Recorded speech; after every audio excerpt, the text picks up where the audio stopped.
So tonight's movie was a film called 1408. I know back when the movie first launched in theaters, I went and watched it and I remember really enjoying it. But as for now, I didn't remember a thing about this movie. So it was kind of like watching it for the first time ever, and my wife joined me today, which was kind of nice.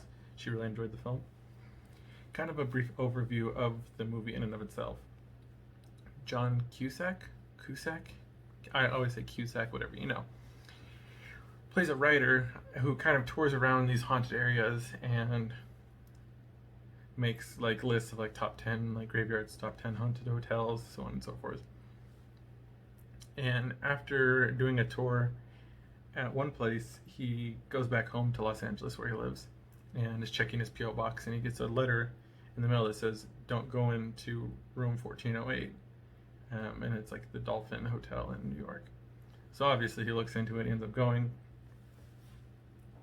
You meet Sam Jackson's character, who's kind of the manager of the hotel, who tries to talk him out of it by all means, and saying that there's just something about that room, that people die. I think 56 people had died in that room before this actually took place. And so John Cusack decides to stay the night in the room, and things begin to unravel from there. So there's a lot of references to the number 13, like 1 plus 4 plus 0 plus 8 is 13. And there's a lot of themes to that in the movie. There's a scene where John Cusack is on the phone and there's kind of these weird voices talking, and they say random numbers that add up to 13. The film itself isn't too much of a horror movie, as more that it's a thriller. I know there's kind of horror elements to it, especially with the build-up in the first little act with John Cusack and Sam Jackson kind of explaining like everything that's gone on in this room, and that he should stay there, and that it's not that there's like a ghost or an entity, it's the room. The room itself is just evil. Up until that point in the movie, not a lot happens, but I was getting so pumped. Like, I was like, this movie's about to be crazy, and it did not fail to deliver. It starts really small with little things. The alarm clock turns itself on and starts going off, starts playing music. The time freaks out on it.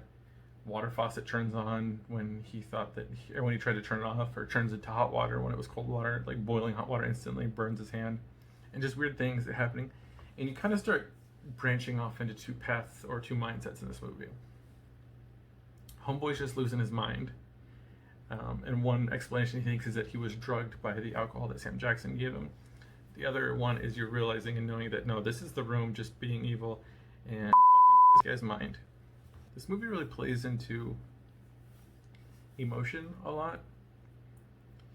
Obviously, as he's starting to become unraveled and the room is doing what it does to try to basically break him, if you will, it starts pulling up stuff from his past, things that haunt him personally, and utilizing that against him. It's really hard because I really want to dive into a lot about this film, but I don't want it to get too meaty and too thick. There's a lot of bizarre elements to the film that kind of create this unease, or things that happen with these apparitions that more, like I said, is a thriller than a horror. There's like one or two little pop-out things, but nothing really too crazy that's gonna like really make you jump. So I don't really think that it's really that scary of a movie. It's just more of a, I'm gonna mess with your mind and you gotta figure out what's going on. Moving into the spoiler zone. The movie ends up progressing and just becoming crazier and crazier and crazier. As the time starts counting down, he basically has an hour that he has to survive through, and then that's it, he's done in his mind. And things just go awry. I mean, burning his hand, cutting his hand open, shimmying across a cliff, realizing that when he throws stuff out the window, it kind of just disappears into like static. Paintings on the wall shifting, little things, walking into rooms that he actually wasn't in. There's a scene where he's kind of being forced to face his demons with his real dad, who he put in a retirement home. When he goes into the bathroom, it becomes like this different ominous bathroom where his dad actually is in a wheelchair, and he has to kind of face those demons.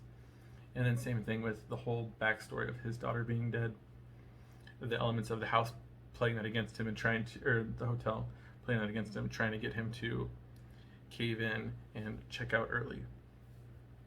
So I thought that it was really well done. The CGI, John Cusack's acting is just insane. And his character, with the way that the mind of that character works, where he can just look at something and kind of spew off a couple lines from a book that would be about it, I thought was really good. I wish I could think like that. I would have so many books out, because I've lived through some pretty crazy stuff, but I couldn't put it into words. The build up with Sam Jackson at the end, or at the beginning, where he really is like giving you ideas of like, this room's pretty jacked up and some pretty crazy stuff happening here, and we're really trying not to get you to go in there, I thought was really cool, because it really built an anticipation for like, okay, he's going up there, this is about to get crazy. I can't really think of many negatives on this film. I was a little bit, I don't necessarily want to say upset, but I wasn't really super happy with the ending of the film, which I just learned there's two endings to this film.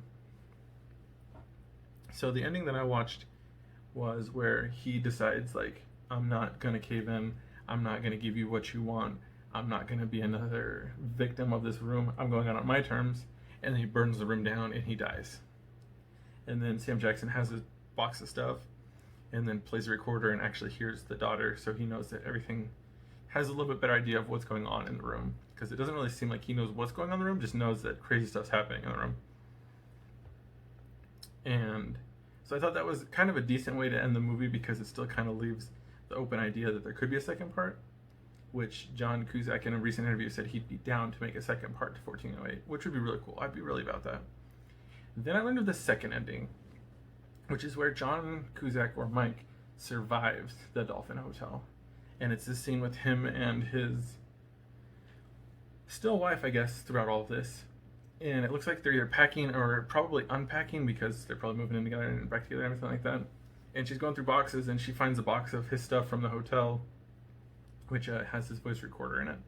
And he's like, oh, I don't want to get rid of these. Like, they're like kind of sentimental in a weird way.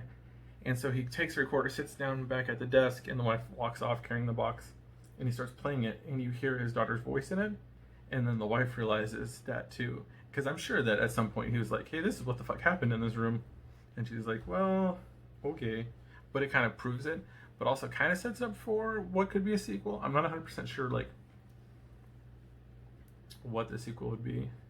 Because he did burn the room down. He didn't destroy the building. So maybe the room really wasn't actually destroyed, or the evil of the room wasn't destroyed by that fire. So there's a lot open with it. So I think that's really cool. I'm glad that's on camera, because it scared the shit out of me. I wasn't ready. All in all, the story of the movie, phenomenal. The acting, John Cusack, just really sells that, like, I'm mind in this room. So I thought that was really well done. The little details of how the hotel room really like attacks him, like with the backstory of his daughter, water rushing through it, turning to freezing, it turning really hot, just all that stuff, I thought was a really cool thing that kind of gives it that real, like, this is a living thing. And then I think another thing that I really liked about it is it gave me kind of the vibes of The Shining, and I think it's just because it was in a hotel, and it's a horror movie in a hotel. But same thing with The Shining, the house really, or the hotel really plays into Jack Torrance's demons and uses them against him, turning him insane. So I think for this one, I think honestly, like, I'm gonna give this one a 10. Like, this was a solid movie, and there's so much to it that I feel like if I watch it again, I would still catch a lot of stuff that I didn't the first time, or I'd connect more dots than I did the first time. So I'm gonna have to give this one a 10. Like, absolutely watch this movie. If you're not a big fan of horror, it's not so much a horror movie as it is a thriller, like a psychological thriller. So I highly recommend it. It'll kind of mess with your brain a little bit, trying to figure out what's happening. So definitely check it out, and we'll see what movie I watch tomorrow. Catch you later.